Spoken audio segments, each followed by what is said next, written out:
And now the floor is for His Excellency Mr. Ararat Mirzoyan, Minister for Foreign Affairs of Armenia.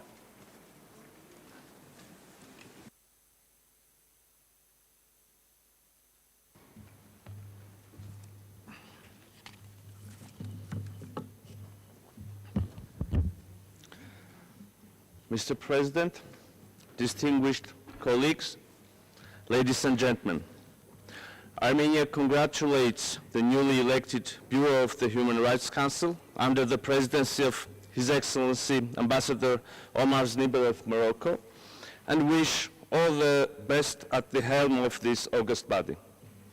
A year ago, from this very stage, the United Nations Secretary General warned of rising public disregard and private disdain for human rights. He called to stand on the right side of the history, to stand up for the human rights of everyone, everywhere. Indeed, the world becomes a dangerous place when adherence to human rights declines, when our common principles and norms, particularly international law, international human rights, and humanitarian law, are ignored and violated on a massive scale. Armenia views this August Council as one of the key pillars of the protection and promotion of human rights worldwide.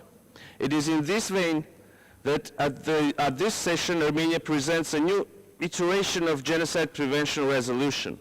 We believe that the Human Rights Council should continue its contribution to the international efforts of countering the scourge of genocide, not least through exploring the ways of enhancing early warning and early action capacities. And this is the main thrust of the new draft. We count on the wide support on this noble goal. Mr. President, since 2020, the international human rights law and international humanitarian law have been continuously violated in our region. In the course of the last 3.5 years, the people of Nagorno-Karabakh suffered from war of aggression, extrajudicial killings, arbitrary detentions, enforced disappearances, torture, starvation, and other forms of inhuman treatment. It endured a 10-month-long blockade of the Lachin corridor, the only connection to Armenia and the world, and then was subjected to renewed hostilities, which resulted in ethnic cleansing of indigenous Armenian population of the region. We have been witnessing such a policy of Azerbaijan since the 80s of last century. In fact, today we commemorate the victims of Sumgait pogroms. Together with similar acts in Baku, Kirovabad, and other Armenian-populated cities of Azerbaijan, around 360,000 Armenians were forced to flee their homes, deprived of all their rights, including right to property, and find refuge in Armenia. Earlier, due to the same style implemented policy, Armenians left their homes in Nakhichevan. Ladies and gentlemen, in the case of Nagorno-Karabakh, there was no shortage of early warning signs of the looming atrocities. The list includes statements from the United Nations Secretary General, the High Commissioner for Human Rights, and Special Advisor to the UN Secretary General on the Prevention of Genocide, orders of ICJ, public communications of UN Special Procedure mandate holders. However, this was not enough for the international community, and I quote the Secretary General again, to stand on the right side of the history, to stand up for human rights. Approximately 145,000 people were forcibly displaced from Nagorno-Karabakh and relocated to Armenia between 2020 and 2023. Here I should state that the government of Armenia undertakes all necessary actions to address the needs and rights of these people.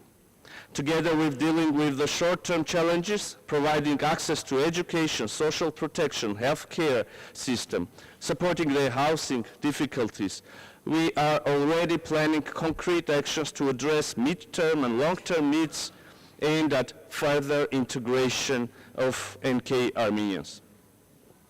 Ladies and gentlemen, there are more than 1,000 missing persons and enforced disappearances on the Armenian side from the wars of 1990s and 2020. We have 23 prisoners of war and other detainees in Azerbaijan.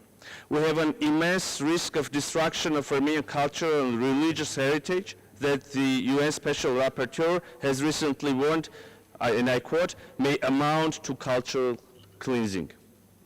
There is continuous bellicose rhetoric and military escalation provoked by Azerbaijan, following earlier incursions into the sovereign territory of the Republic of Armenia. The impunity of illegal use of force resulted in new territorial claims against Armenia. Nowadays, the whole territory of the Republic of Armenia is presented as so-called Western Azerbaijan, which was invented with a pure intention to keep tensions in the region. Nevertheless, Armenia is committed to the peace agenda and will not deviate from it. We are convinced that mutual recognition of territorial integrity and inviolability of borders based on the 1991 Almaty Declaration and the limitation of the interstate border based on the most recent and legitimate maps of the USSR is the only path towards peace and stability in our region. We also do believe that the opening of all regional communications that respect sovereignty and jurisdiction of states and is based on the principles of equality and reciprocity can create additional interdependencies complementing the stability of the South Caucasus and wider region. To that end, the government of Armenia introduced the Crossroads of Peace initiative, once again reaffirming our genuine and interest and political will to unblock all the transport links. Concluding, I would like to underline that against all odds and challenges we have been facing, Armenia continues its path towards the consolidation of democracy, and we are proud of the remarkable achievements that have been registered. The recent accession to the Rome Statute is only one, albeit a major step in this regard, that stands as the token of our unwavering commitment to uphold human rights. Armenia is also taking considerable steps to further strengthen the rights of women, children, and other vulnerable groups, improve the labor rights and social protection mechanisms. And I thank you. I thank Your Excellency. وأعطي الكلمة الآن لصاحب السعادة السيد عبد الله علي آل يحيى وزير الشؤون الخارجية للكويت.